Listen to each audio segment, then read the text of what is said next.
Boa noite a todos. Vamos dar início ao módulo 3 sobre as fraturas intertrocantéricas. É uma honra, é um prazer, e eu queria agradecer à comissão organizadora e à Sociedade Brasileira de Trauma Ortopédico para poder coordenar esse módulo. Antes de a gente começar esse módulo, ao final dele, queria anunciar que serão sorteados 2 brindes, um para os participantes que estiverem online nessa atividade e outro para os visitantes dos estandes virtuais. E ao término desse módulo também haverá o simpósio da aula. Para mim é um prazer muito grande estar aqui com colegas, excelentes palestrantes, e tenho certeza que esse módulo será bastante enriquecedor. A primeira palestra será What's New in the Field of Orthogeriatric Care. O palestrante será Carlos Mário Olarte, um colega nosso da Colômbia.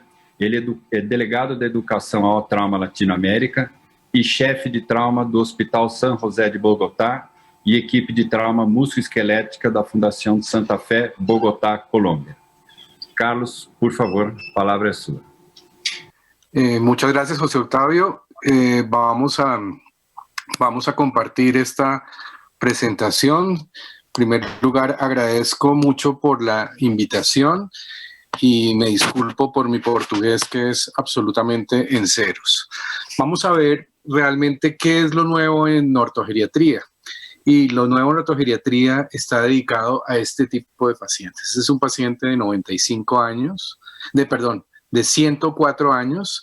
Es un hombre de 104 años absolutamente independiente, que se sube a cambiar un foco, un bombillo, no sé cómo le digan ustedes, una luz en un butaco, y el paciente se cae y presenta estas fracturas. Este paciente, esta es nuestra identificación nacional, y miren ustedes, nació en 1914. Entonces realmente es un paciente muy viejo, se cayó cuando tenía 104 años, y gracias a esta nueva forma de hacer las cosas de ortogeriatría, tiene este resultado posoperatorio.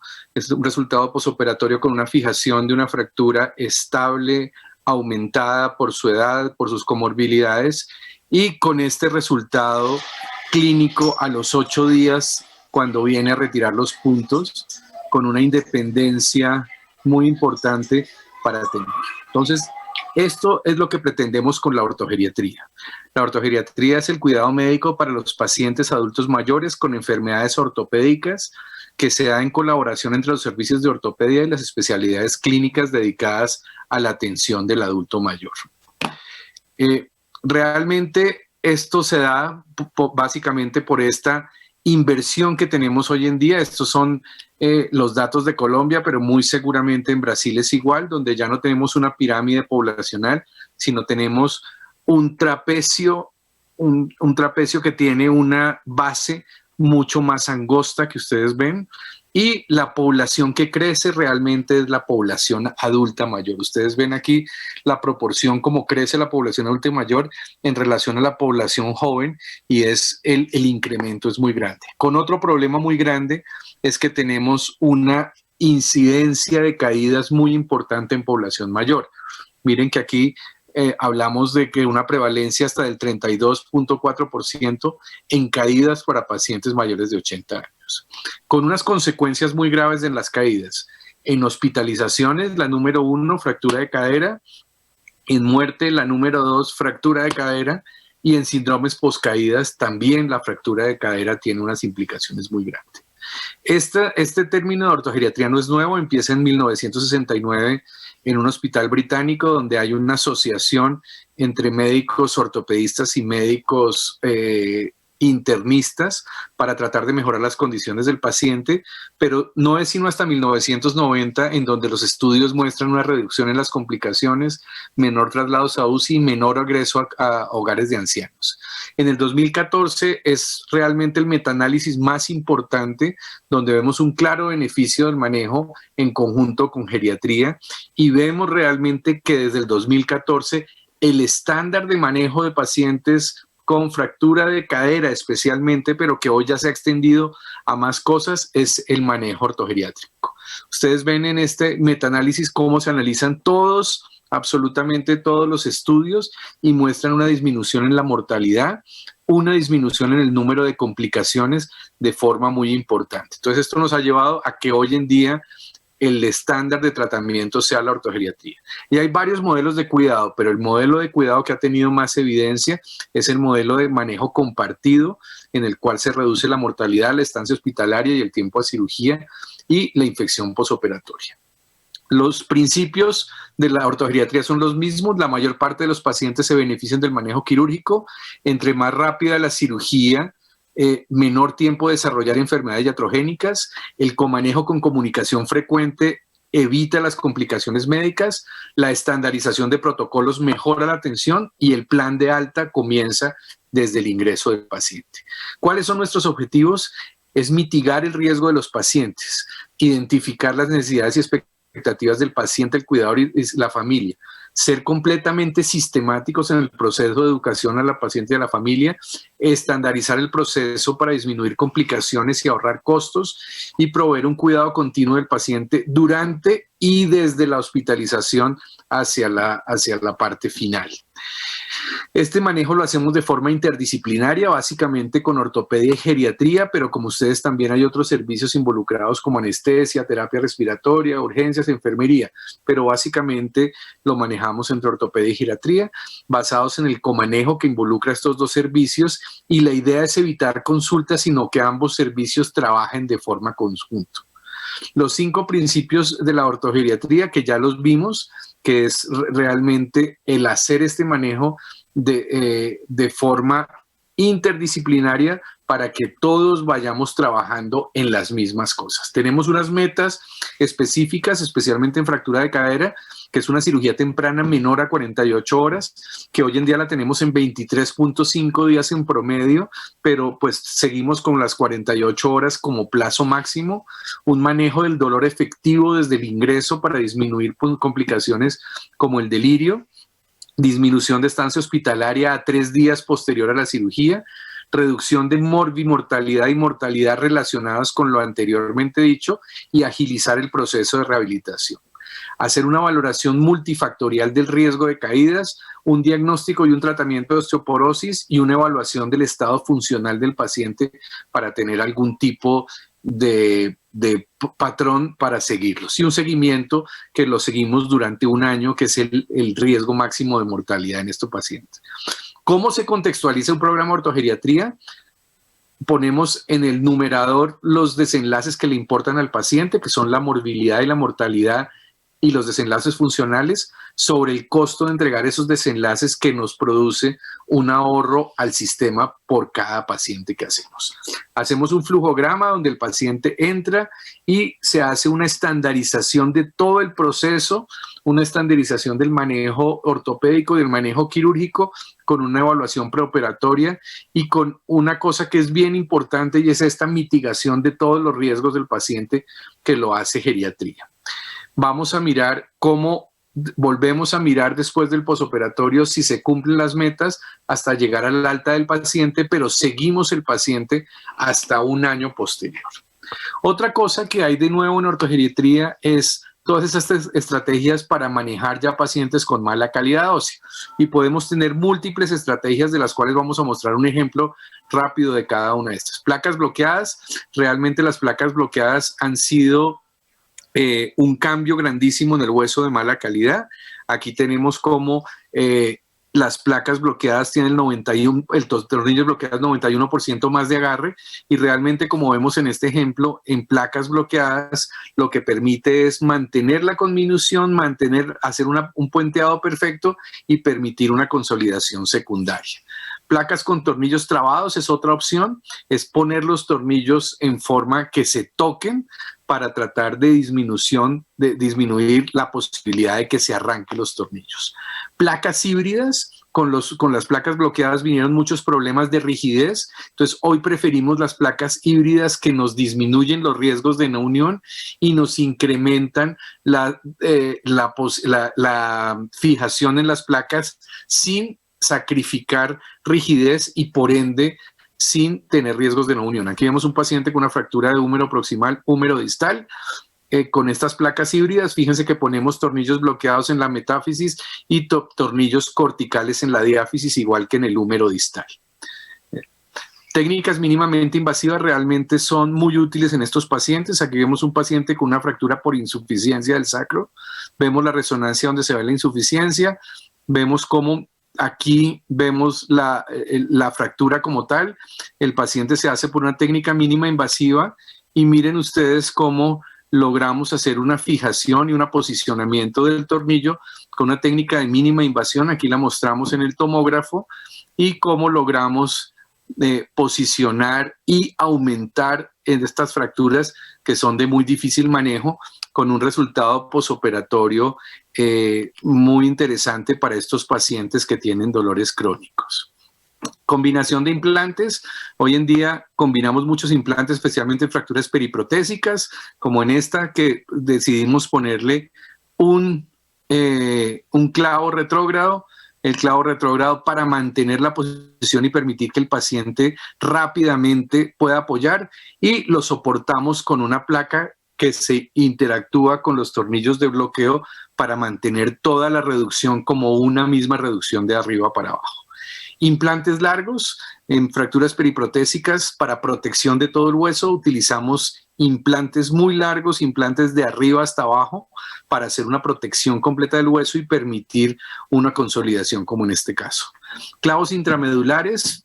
Sabemos que los clavos intramedulares son una técnica muy interesante para estos tipos de pacientes, pero algunas veces tenemos complicaciones, como en este caso de una prótesis híbrida. Miremos cómo hacemos la reducción y cómo logramos poner el clavo posterior por la diáfisis muy gruesa y logramos hacer este tipo de reducción para que quede una posición adecuada del tornillo, y la aumentamos con una placa de seguridad para tratar de disminuir la interfaz en este paciente con este resultado posoperatorio satisfactorio. Y finalmente, aumentación, que la hacemos en muchos huesos, pero hacemos aumentación. Este es un ejemplo de cómo hacemos aumentación con hueso de cadáver en estos pacientes, y luego posteriormente con una placa que interactúa con el hueso de cadáver para mantener y disminuir la pérdida de reducción secundaria que se puede hacer en múltiples huesos. La última cosa que tal vez es muy importante y que le estamos dando más importancia hoy en día en ortogeriatría es la prevención secundaria. Sabemos que todos estos pacientes tienen un inminente riesgo de una refractura porque tienen una osteoporosis de alto riesgo, entonces debemos hacer prevención secundaria haciendo densitometrías, mirando los factores de riesgo, determinando el riesgo de caídas, como ya habíamos dicho, y hacer un tratamiento de osteoporosis. El tratamiento de osteoporosis no es solamente medicamentos, tenemos que suplementar la vitamina D para lograr niveles de 40, suplementar el calcio, ojalá tratar de suplementarlo en la dieta, y mirar los factores de riesgo para fracturas, que este es el modelo de la OMS, en donde debemos determinar los factores biológicos de comportamiento y medioambientales para determinar qué es lo que pasa. Cuando vamos a hacer tratamiento farmacológico, tenemos que mirar cuál es la indicación del tratamiento farmacológico, y generalmente tenemos estas tres indicaciones, que son fracturas por fragilidad, un T-score de menos de 2.5 y un riesgo de fractura por FRAX. Y tenemos unos múltiples medicamentos, pero aquí esta gráfica es simplemente para mostrarles a ustedes cómo hemos cambiado hacia neoformadores en las guías actuales, a diferencia de las guías más tradicionales como la guía EFORT. Podemos utilizar algoritmos basados en el calcio para determinar cuál medicamento usar, pero hoy en día nos estamos moviendo entre neoformadores y medicamentos antirresortivos, mirando cuál es el impacto en la consolidación ósea, que los neoformadores tienen un impacto positivo en la consolidación ósea, pero esto es lo más importante. No hay ninguna razón para retardar el tratamiento farmacológico después de una fractura por fragilidad, porque realmente se ven unos beneficios muy grandes en el tratamiento farmacológico. En resumen, aunque los pacientes tengan medicamentos que tienen algunos riesgos, pues se deben usar. En resumen, Vemos que la ortogeriatría hoy es el estándar de manejo en fracturas ancianos. Existen múltiples técnicas de fijación para tener un balance avanzado, adecuado entre rigidez y movilidad en hueso osteoporótico. Hay suficiente evidencia para recomendar el tratamiento de osteoporosis como seguro y costo efectivo en pacientes ancianos. El tratamiento, al actuar como prevención secundaria de fracturas de fragilidad, disminuye la mortalidad, disminuyendo la segunda fractura, y el espectro de tratamiento nos movemos hoy entre antirresortivos y neoformadores. Muchas gracias por su atención, y esto era lo que les iba a decir. Gracias. Muito obrigado, Carlos, pela excelente aula. Agora vamos passar para o Pedro Labronici. Ele vai falar sobre qual é o implante intramedular para a fratura intertrocantérica do fêmur com traço reverso, standard ou longo. Pedro Labronici é chefe do Serviço de Ortopedia e Traumatologia do Hospital Santa Teresa, professor titular da Faculdade de Medicina de Petrópolis, professor adjunto na Universidade Federal Fluminense, UFF. Pedro, a palavra é sua. Ok, desculpa aí a confusão, mas muito obrigado pela agradecer o convite da sociedade para participar desse nosso congresso, agradecer ao Zé pelo convite de estar aqui. Para mim é uma honra estar com vocês, e o assunto que veio para mim é um assunto extremamente específico, né? Você vai falar exatamente sobre uma fratura, que é a fratura do traço transverso, não é isso? Se você vai usar a haste standard ou a haste longa. Então, o objetivo da nossa apresentação seria identificar essas fraturas e, evidentemente, dar uma evidência sobre esse tipo de haste. Bom, essa é a fratura típica, clássica, de uma fratura de uma fratura reversa do colo. E, pela classificação da O, ela é a fratura do 31A3, com as suas subclassificações, naturalmente. E, na verdade, esse não é o ambiente, não é a localização ideal para a localização do DHS. Então, com esse tipo de fratura, é o ambiente próprio, específico, para as hastes intramedulares. E por que seria, então, a haste intramedular para esse tipo de fratura? Bom, primeiro, ela garante para a gente uma grande resistência mecânica em relação à falha. Então, ela garante uma redução boa para a gente. Outra coisa que a haste oferece seria o que a gente chama de load bearing. Load bearing significa que a haste ajuda a distribuir a carga entre o osso e o material. Então, ela ajuda a dar uma estabilidade aumentada para esse tipo de fratura. E, principalmente, essa estabilidade que está aumentada para esse tipo de fratura, que são as oblíquas reversas. É muito importante para esse tipo de fratura, tá ok? E aí, o que mostra a literatura, a evidência, mostra que não é um caso, porque nós vamos oferecer hastes longas ou hastes curtas, e que seria um ambiente sem nenhuma complicação, sem nenhum propósito. Não, esse é um trabalho bastante interessante que mostra que quando você tem tanto nas hastes curtas quanto nas hastes longas, você vai ter as complicações, sim senhor. Então, tem dois lados da moeda que você vai ter essa complicação.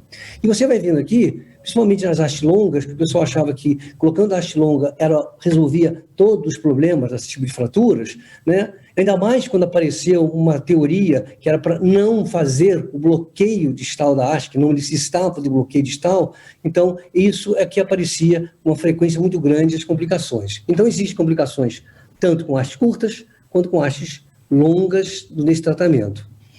Bem, aí a preocupação já começou a aparecer e em 2008, tá? Esses autores mostraram que para a colocação e o tratamento das hastes nesse tipo de fraturas no subtipo tanto a ponto 1, ponto 2 e a ponto 3, elas poderiam existir uma diferença entre os resultados. E ainda por cima, viram que nas fraturas, que é 31 a 3.3, são essas fraturas, é a que tem maior quantidade de fraturas, maior fraturas que aparecem, né? Então, eles começaram a ficar preocupados em relação ao resultado com as diferentes tipos de fraturas. E notaram que não houve diferença significativa delas, mas existia uma preocupação nas fraturas ponto 3, na 31A3.3, que são mais instáveis, que você poderia haver uma perda, também uma perda maior. Então, em outros estudos, vocês viram que a preocupação que você tem quando você encontra uma fratura oblíqua ou fratura reversa, transversa da região intertrocantérica, a preocupação maior continua sendo sempre o nosso planejamento da cirurgia, que seria uma precária redução e uma perda desse suporte que a gente chama de póstero-medial. Quando você tem essas duas soluções associadas, você vai ter as causas de realmente um mau resultado para essas fraturas, independente da haste que você vai usar. Então, primeiro conclusão que a gente tem que ter é que essas fraturas, principalmente essas fraturas reversas, têm que estar muito bem reduzidas, tá? Para evitar os danos colaterais, para evitar as complicações. E as complicações seriam basicamente essas, né? Você tem a complicação, que seria o cutout, que não é muito comum com hastes, não é muito comum o cutout em si, é mais para DHS que você tem o cutout. A complicação maior, ou mais comum, quando você não tem uma boa redução da fratura, diga-se de passagem, seria essa penetração do prego intrapélvico. Essa é a complicação mais frequente desse tipo de fratura, ou quando você tem esse tipo de fratura também e não reduzida, seria a falha do material, então, de síntese. E aí, vem então a tentativa de resposta dessa pergunta que foi feita. Será que a haste longa ou a haste curta tem alguma vantagem? Tem alguma vantagem? Uma diferença significativa? E aí esse trabalho dessa revista, ela mostrou para a gente o seguinte, que eles avaliaram, esses fatores seriam a taxa de reoperação, analisaram a taxa de mortalidade do paciente em um ano, esse Parker-Palmer aí, que é o estudo do score da mobilidade do paciente, o paciente vai, o score do Harris, do hip, do quadril, em relação à consideração, à consolidação da fratura e o TAD, em relação ao TAD desse tipo de fraturas. E eles observaram que em todos esses fatores que estiveram aqui, não houve diferença significativa entre o uso de hastes, tanto hastes standard quanto as hastes longas. Então, não viram nenhuma diferença com elas. Porém, eles deixavam bastante claro no estudo que as hastes longas têm uma preferência, pois ela faz uma maior estabilidade, ela tem um maior apoio entre a haste e o osso, e com isso garante maior estabilidade para esses pacientes. Então, mesmo não tendo uma diferença estatisticamente significativa para esse tipo de tipo de hastes, mostrou que a preferência, principalmente nessas fraturas, seria a haste longa. Porém, eles deixam bastante claro e não descartam a possibilidade do tratamento com hastes curtas em pacientes que apresentam comorbidades. Ele fala em pacientes que têm comorbidades, que precisam de uma cirurgia mais rápida, uma perda sanguínea, que tem esse tratamento mais rápido, ao invés de adiar o tratamento, ou então sofrer com tratamentos maiores por causa da indicação dessas hastes, ele usa a haste curta. Portanto, ele também chama atenção de que o ponto de entrada, como qualquer haste, o ponto de entrada ele é importante, né? Para esse tipo de fratura, e principalmente para fratura reversa, como você vai ter, o ponto de entrada acaba sendo um ponto de entrada um pouco mais medial, que é para evitar a todo custo o varo. O osso, ele detesta varo, ele não gosta de varo, porque o varo vai dar complicação. Ele fala para manter o TAD menor de 2,5, para manter a maior estabilidade na cabeça do fêmur, e, principalmente, ele chama a atenção da redução da fratura. Então, não adianta a haste longa ou a haste curta se a sua redução não estiver boa. Não adianta se o ponto de entrada estiver ruim. Então, ele fala que, estatisticamente, ele não há uma diferença entre as duas hastes. Preferência acaba sendo a haste longa, mas não descarta a curta. Então, em resumo, o que a gente mostra é, primeiro, temos que fazer a redução da fratura. Isso faz parte do nosso planejamento, para qualquer uma fratura, mas especialmente para essas fraturas reversas do colo do fêmur. O ponto de entrada ele acaba sendo importante, como qualquer tratamento com haste, sempre foi importante, e ele fala, a haste longa versus a haste curta, não houve diferença significativamente, estatisticamente falando, entre as hastes, porém, ele sempre tem uma preferência pela longa. E se você tem paciente com muita comorbidade, não fique em dúvida em usar uma haste curta. Muito obrigado aí pela atenção, desculpa a confusão. Obrigado, Pedro, pela aula.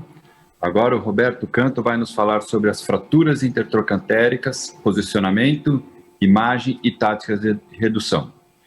Roberto Canto é ex-presidente da SBTO e professor de ortopedia da Universidade Federal de Uberlândia, Minas Gerais. Bom, eu queria agradecer o convite da comissão organizadora para falar sobre esse tema. Aparentemente, é um tema que traria poucas novidades, mas a gente pode dar algumas dicas, algumas orientações que acredito que serão bastante úteis. Como é que eu tiro aqui?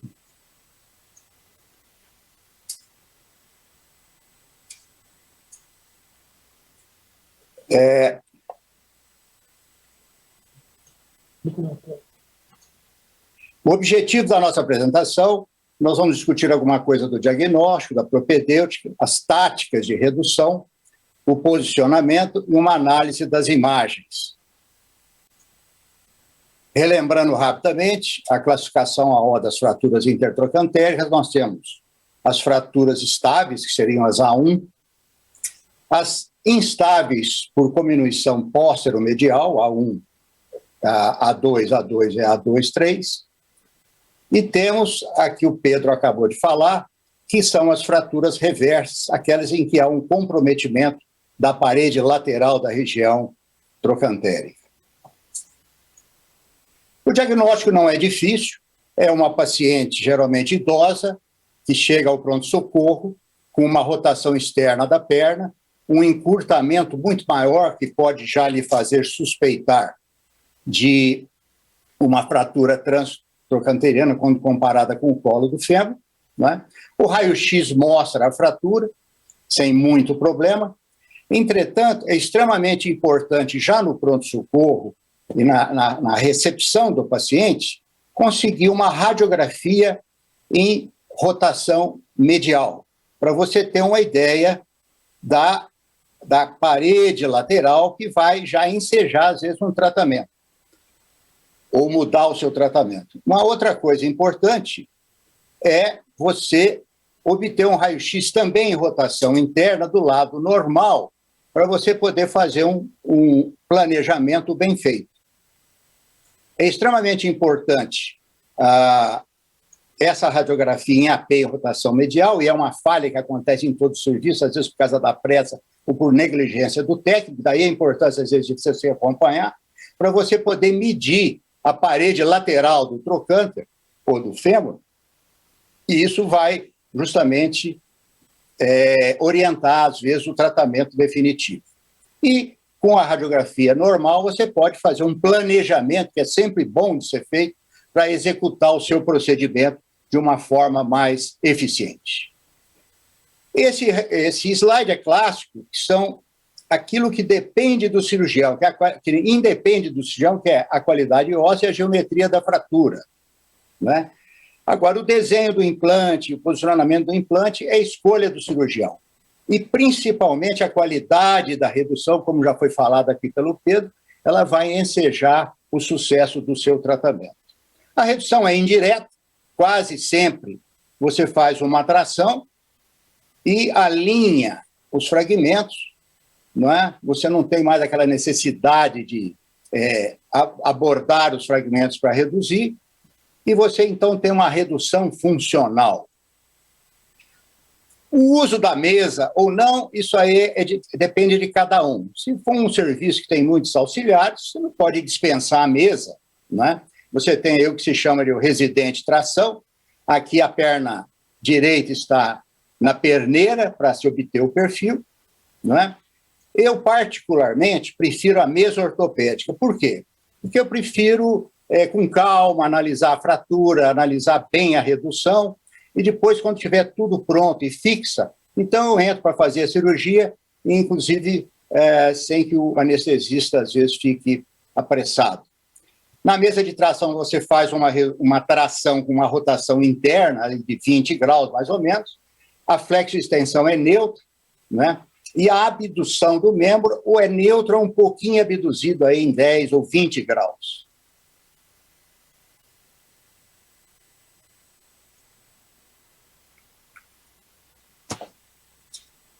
A colocação do intensificador de imagem no AP é dessa forma. Eu prefiro a perneira quando possível, e dessa forma aqui você obtém o perfil. Esse perfil, esse é um caso, por exemplo, interessante, e a gente tem que estar preparado hoje, é uma fratura de alta energia num jovem, intertrocantérica, mas de alta energia, com uma característica que essa paciente pesava 110 quilogramas.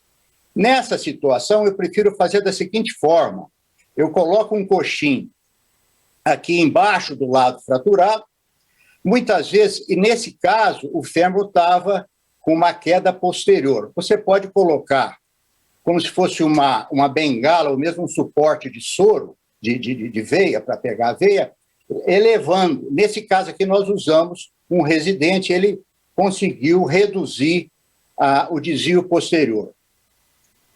Do lado, para obter o perfil, você pode fazer uma extensão da perna, e com isso você obtém um perfil, vocês veem, de boa qualidade. Olha aqui, um perfil bastante bem reduzido. Aqui havia uma pequena distração da fratura que nós não demos muita bola, por quê? Porque é uma redução funcional e depois você pode corrigir isso. Nós corrigimos, vocês vão ver mais à frente, com o parafuso de conexão do DHS. E aí você vai partir para a colocação do seu fio guia da forma mais central possível, obtendo o melhor dos TADs, e isso aí enseja o sucesso da fratura. E na colocação, então, do seu DHS, você precisa ter aí essa manutenção dos 130 graus, mais ou menos 5, né? Um pouquinho de valgo, que ficar mais, é até favorável. Agora, o varo não deve ser aceitado nunca. A antiversão deve nunca passar de 20 graus, né? É muito importante a antiversão. Por que é importante a antiversão? Se você conseguir analisar e ficar satisfeito com a sua antiversão, é a hora de você corrigir a rotação. Então, você pega a rótula, ela vai estar dirigida ao zênite, e aí, com a antiversão, e você está satisfeito, e com a rótula desse jeito aqui, apontada ao zênite, você vai conseguir a boa redução ou a colocação de uma boa rotação. E aí você vai fazer, então, a colocação da sua síntese. Nesse caso, nós conseguimos reduzir a diastase que existia entre os fragmentos. Muito bem. Muito cuidado com as fraturas do tipo A3, porque muitas vezes a ação do psoas roda e flete o fragmento, o abdutor abduz, e muitas vezes essa fratura só reduz em rotação externa. Por isso que é bom, às vezes, a mesa, você vai fazendo a sua experiência de qual a melhor maneira de colocar. Nessa situação, por exemplo, também uma fratura intertrocantérica, aqui difícil, às vezes, de classificar propriamente, mas ela houve uma explosão do trocânter, e nós, então, fizemos uma redução praticamente em neutro, e aqui a opção, depois de estudar bem a fratura, foi a colocação de uma placa trocantérica e do DHS, embora a gente tenha pensado inicialmente numa haste. Muitas vezes você tem situações como essa que passou, que você não consegue reduzir direito, ou, em situações raras, existe aqui um travamento do cálcar entre o psoas e o fêmur, e você não consegue, muitas vezes, reduzir. Então, está indicado uma redução aberta, uma redução direta, pois a redução bem feita é realmente o que vai determinar o sucesso da sua cirurgia. Resumindo, é muito importante na propedêutica você conseguir uma radiografia que você vê um AP real, e geralmente você consegue isso com uma redução, com uma rotação interna, para você poder analisar o parâmetro da fratura, mas principalmente as condições da parede lateral do fêmur. A redução, frequentemente, você consegue sem muito problema com tração e rotação interna, com as exceções que nós falamos. O posicionamento do paciente é fundamental, e aqui eu insisto, não aceite um perfil mais ou menos. Esse perfil vai lhe dar a exata colocação do fio guia e, principalmente, vai lhe permitir acertar propriamente a rotação do membro, que no idoso é muito importante. Se você ficar com uma deficiência ou uma consolidação viciosa com um déficit de rotação, você prejudica a marcha dele. E também vimos, durante a apresentação, como checar uma boa redução. Muito obrigado. Obrigado, Roberto Canto, pela excelente apresentação. Agora, Koji Kojima vai nos falar sobre as fraturas intertrocantéricas, qual a importância da parede lateral. Koji Kojima é ex-presidente da SBTO e chefe do grupo de trauma do Instituto de Ortopedia e Traumatologia do HC FMUSP. Koji, por favor, com a palavra. Boa noite, gostaria de agradecer ao Dr. Geraldo, Dr. Tito, pelo convite, à diretoria, a comissão organizadora. Começar a falar sobre a importância da parede lateral na fratura intertrocantérica. Dizer que não tenho conflito de interesse na apresentação. E a gente vai falar sobre esses pontos. Estabilidade, é parede medial ou parede lateral? Definir, então, o que é parede lateral, qual a importância dela, avaliação do risco da fratura da parede lateral e, no final, o que fazer se isso acontecer durante a cirurgia. Começou a se falar muito da parede lateral e dá a impressão que a parede lateral ela é mais importante que o cálcar. Mas se a gente avaliar a carga, ela vai direto em direção à parede póstero-medial, como a gente pode ver aqui no azul escuro. O azul escuro é toda a zona de compressão, que é onde então a carga direcionada.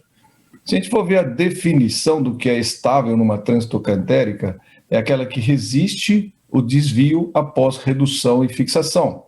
Então, se pegar uma fratura como essa, que tem um traço simples, não cominuto, do lado medial, na qual a gente consegue uma redução boa e uma fixação com implante como o DHS, vai vendo que existe uma certa compressão do lado medial, mas não há colapso, não há falha. Então, ainda a estabilidade, eu creio que faz mais importância a parede póstero-medial do que a lateral. Bom, e a parede lateral? Primeiro vamos definir o que é conhecido aí por parede lateral. Tecnicamente, isso aqui chama crista do vasto lateral. Então aqui é a origem do vasto lateral e aqui é a crista dele. A partir daí é que se tem então o que é chamado cortical lateral. Em um dos artigos ele chama isso aqui de crista inominada. Então tem ou crista inominada ou crista do vasto lateral. Se a gente observar numa radiografia aqui sem fratura, é exatamente a transição entre uma zona metafisária com a zona diafisária. Então é onde começa aqui, então aqui seria a crista ou a linha inominada. Então aqui é o que a gente então vai dizer, isso é a parede lateral. Bom, qual a importância da parede lateral? Acho que aí vem duas situações diferentes. Se você só usa a haste intramedular ou se você ainda usa DHS. Se você só usa a haste intramedular para tratar a intertrocantérica, a verdade, a parede lateral não tem muita importância. Mas, se você ainda usa DHS, aí sim a parede lateral tem uma grande importância, porque a fratura da parede lateral numa intertrocantérica com DHS é preditor de colapso em varo, é preditor de medialização excessiva e de reoperação. Uma das fraturas que acomete a parede lateral é o que o professor Labronice acabou de mostrar, a reversa. A reversa compromete. E esse desvio importante que acontece com medialização, com essa tendência de cisalhamento, se usado o DHS, pode observar que o DHS ele colapsa na direção oposta. Então, nessa situação da reversa, as taxas de falha com o DHS, eles vai de 40% a 56%. Então dá para entender que não se usa ou não se deve usar DHS. Isso aqui é envolvimento da parede lateral. Então a indicação, como o professor Labunice mostrou, seria usar haste céfalo-medular. Como fica a parede lateral nas fraturas A1, aquelas que não têm cominução, e nas A2 com cominução? Então, como eu já falei, se você observa numa fase pré-operatória, aqui não é reversa, mas ele tem uma fratura da parede lateral.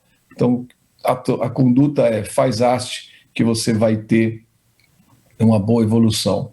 Então, se você usa haste, não vai ser problema nenhum a fratura. Então, a importância maior da parede lateral está naqueles que ainda usam o DHS, para não ter complicações. Nas A1, como você tem a impacção, mas a cortical medial, o cálcar, ele impede maior impacção, não é um grande problema, porque você pode ter o que for, que você vê que existe até uma certa alteração aqui do grande trocante, mas como a parte medial é boa, você vai vendo que a evolução é satisfatória, não existe medialização importante e consolidação. Porém, se você tem a fratura com cominução medial, o que vai acontecer é que a falta dessa parede lateral, ela vai permitir uma impacção maior. Quanto que vai impactar? Ele vai impactar até chegar na parede lateral. Então, a parede lateral é que vai virar, então, o restritor da impacção. Então, quando a gente vê aqui, se a parede lateral for suficientemente forte, mesmo com o DHS, o que acontece é que ela consegue segurar a impacção. Então, ela impacta, mas ela segura, você pode ver, encurtou, mas não é falha. Porém, se a parede lateral for insuficiente, o que vai acontecer é a falha com a medialização excessiva e até muitas vezes a falha aqui do elemento cefálico. A fratura da parede lateral pode ser detectada pré-operatoriamente, então isso pode acontecer em 5% dos casos. Lembra que aqui eu estou falando só de A1 e A2, então pode acontecer em 5%. E intraoperatoriamente, até 1 em cada 5 DHS pode acontecer. Tá? Então, pré-5, 1 em cada 5 ou 20% nos DHS. Se acontecer isso, a verdade é que o DHS passa a ser contraindicado. O problema é que você já estava fazendo DHS, mas vai falhar. Então você tem que mudar de estratégia. Uma coisa importante, já foi chamada a atenção pelo professor Canto, é importante avaliar pré-operatoriamente para avaliar a integridade ou não da parede lateral. Então, quando o paciente chega com a rotação externa encurtado, aqui é muito difícil se avaliar a parede lateral. Então, é fundamental ter tração com rotação interna, que dessa maneira eu posso ver o comprometimento disso aqui e mudar minha estratégia antes de ter a surpresa durante o ato cirúrgico. Existem 2 momentos críticos que pode acontecer a fratura intraoperatória. Um deles é a broca tripla. A broca tripla tem 16 milímetros de diâmetro aqui, e ele abre um orifício na parede lateral de 3 centímetros de comprimento com 200 milímetros quadrados de área. Então, esse é o momento perigoso, que é o momento que quebra. E o segundo momento que quebra é o encaixe da placa. Você vai tentar encaixar a placa e aí acaba quebrando a parede lateral. Em termos de riscos, é assim, você avaliou a fratura, ela não tem fratura da parede lateral, mas eu quero avaliar qual o risco de acontecer intraoperatório. São 2 parâmetros a serem avaliados, espessura da parede e altura da parede. O que é a espessura da parede? É isso aqui, existem outras maneiras de medir, essa que a O adotou. Então, você vai pegar lembra aquele marca que eu falei da crista, da tubérculo, 3 centímetros para baixo, uma angulação em 135 graus com a parede lateral. Essa distância, o que o trabalho mostrou é que se ela é menor do que 20,5, alto o risco de fratura, não faça o DHS, como a gente pode ver nesse caso. Faz o DHS, tem a fratura intraoperatória e aí ele evolui para falha. Outra situação é a altura da parede. A altura da parede, um trabalho que eu achei, isso a gente avalia, mas o único que eu achei, ele fez com haste. Como é que é feita essa medida?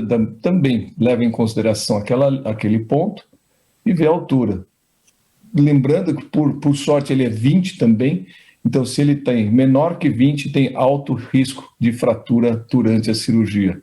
Então vejo aqui, se você tem essa situação, aqui é muito perto, então é menor que 20, durante a cirurgia, fratura, e aí você vai ter essas dificuldades. Então, parede lateral ruim, curta, vai para a haste de uma vez. Uma coisa importante ver é se nas estáveis, tanto a altura quanto a espessura tendem a ser maiores, e sendo maiores, a taxa de fratura da parede lateral é menor. Nas instáveis, tanto a altura quanto a espessura tende a ser menor, portanto, tem mais chance, podendo aí variar de 20% a 68% de casos de fratura da parede lateral. E aí, aconteceu, o que é que faz? Existem 3 opções de solução. Uma delas é trocar, o que nem sempre a gente tem disponível. A segunda, placa de suporte trocantérico. Nesse caso, põe na mesa, fratura, a placa de suporte trocantérico consegue salvar. Terceiro, fazer a medialização aguda, que é o que acaba sobrando como opção. Então, vejo aqui, fraturou, a gente já medializa imediato, tá? Já sai medializado, vejam que sai com já um parafuso curto, e aí você vê, não há falha, mas tem medialização e encurtamento. Então, a céfalo-medular seria uma solução, mesmo quebrando intraoperatório a parede lateral, por ser haste céfalo-medular salva. Então, as mensagens que eu gostaria de deixar é que a gente continua acreditando que a estabilidade é dependente da parede póstero-medial, que se tiver transreversa é a melhor opção a haste céfalo-medular. Se você só usa céfalo-medular em qualquer tipo de trans, sua preocupação com a parede lateral é muito menor. Se você usa DHS ainda nas A1 e A2, sempre faça tração com rotação para avaliação pré-operatória, avalie a espessura e a altura da parede lateral, e se quebrar, acho que as opções seriam placa de suporte trocantérico e a medialização aguda. Muito obrigado.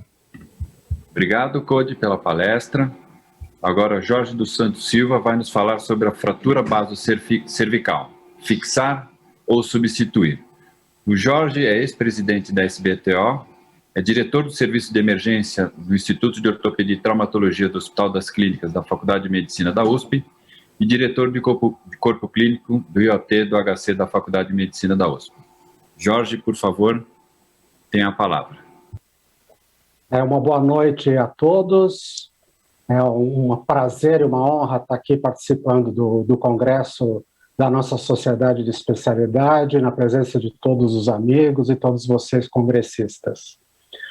Coube a mim, para terminar esse módulo extremamente importante de fraturas intratrocantéricas, falar de uma fratura que não é das mais frequentes, a fratura basocervical, e abordar se a gente fixa, ou seja, preserva a extremidade proximal, a cabeça do fêmur, ou se substitui, se parte para uma artroplastia.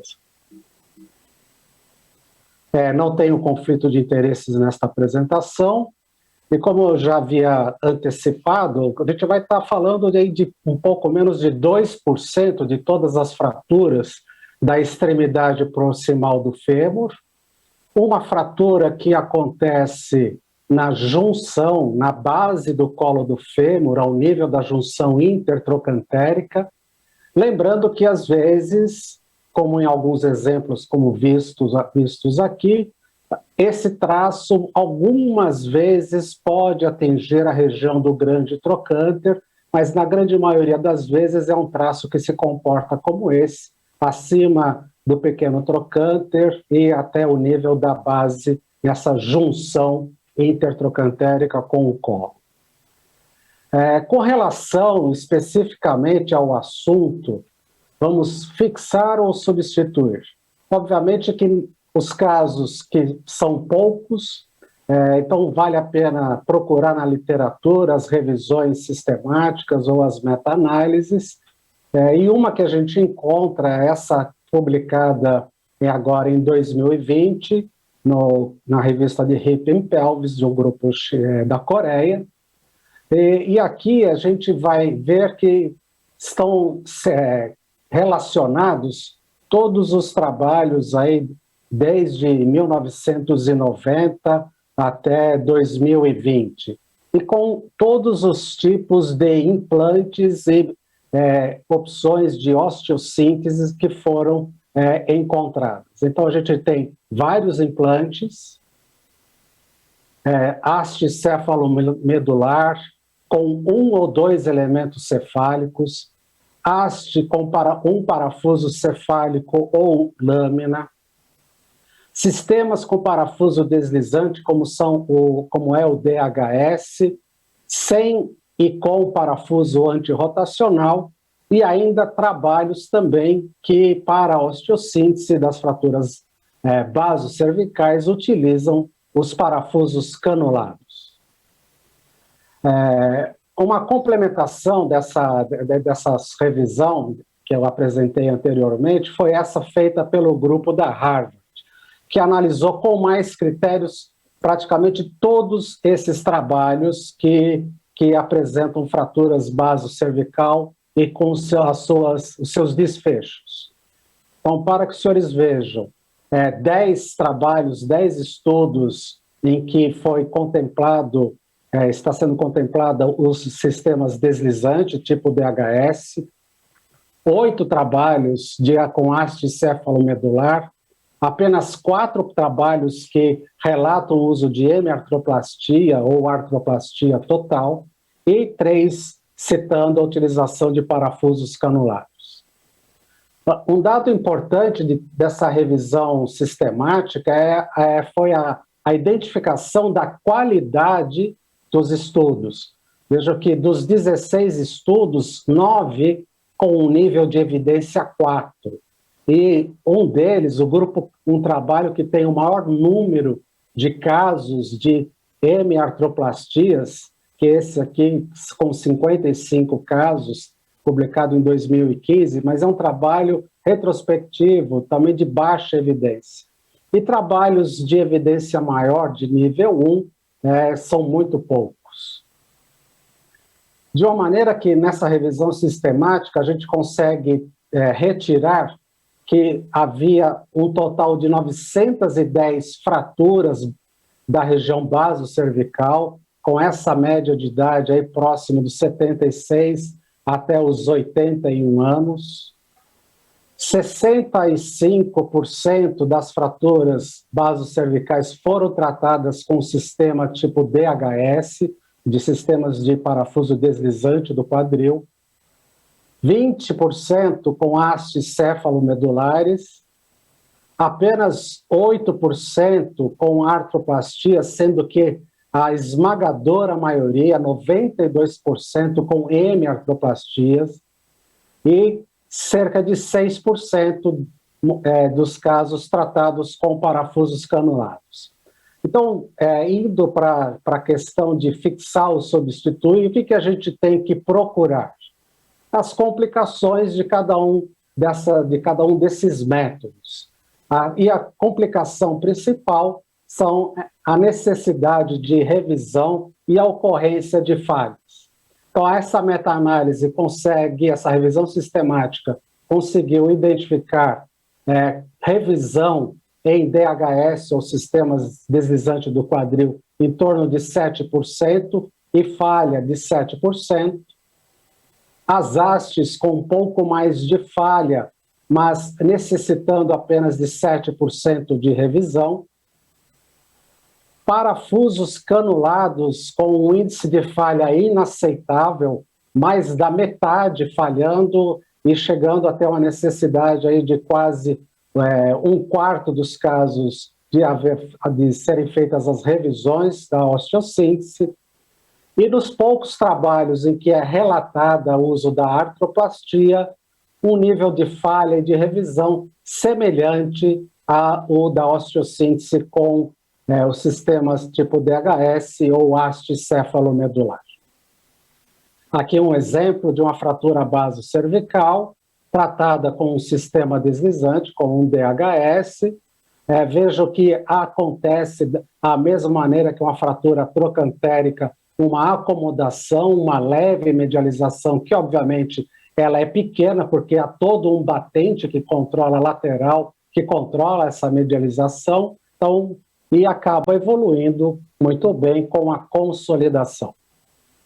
A mesma coisa se dizer para a haste céfalo-medular, a fratura também, uma basocervical, a osteossíntese feita, uma pequena medialização e a consolidação da fratura. Só que também há o relato de falhas da osteossíntese na fratura basocervical e quais são as maiores causas de falha. Assim como na trocantérica, há que se ter um cuidado muito grande na manutenção da redução, ou seja, não aceitar uma redução inadequada ou perceber quando durante a cirurgia, há uma perda da redução. E, obviamente, problemas relacionados com a colocação dos implantes.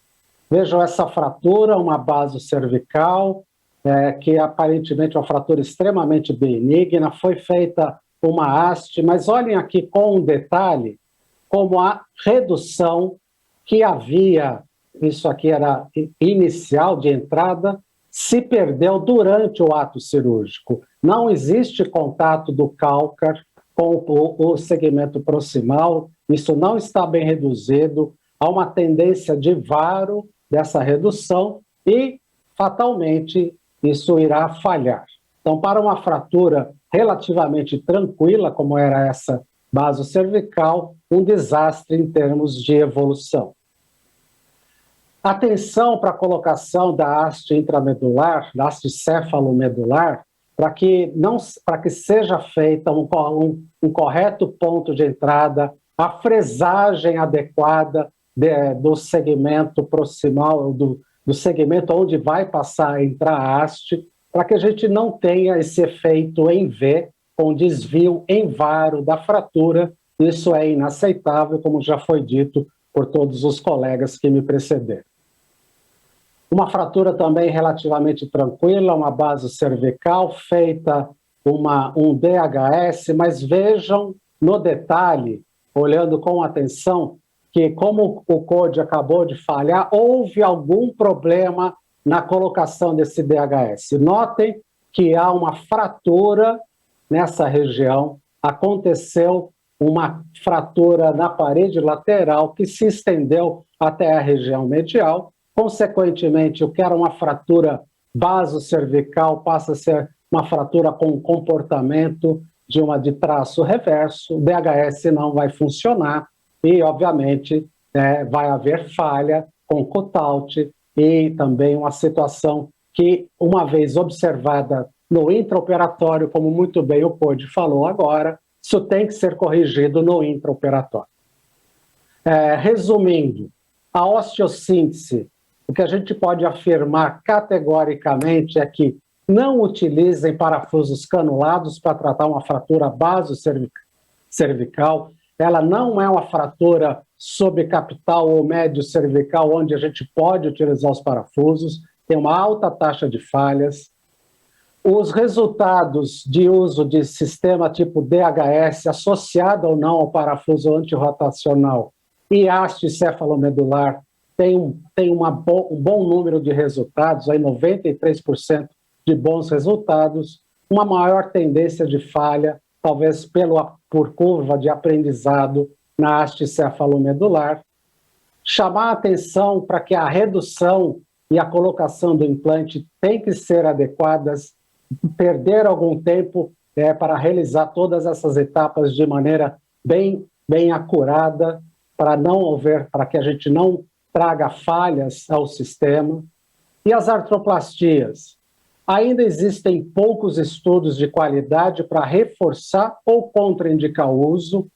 É uma possibilidade para o tratamento da fratura basocervical, mas lembrando que é um procedimento de maior porte, com maior possibilidade de complicações perioperatórias, e que se for utilizar uma artroplastia total, lembrar que é necessário medidas de prevenção de luxação, da ocorrência de luxação no pós-operatório, como técnica apurada, eventualmente utilizar sistemas constritos para minimizar o problema da luxação em artroplastia total do quadril.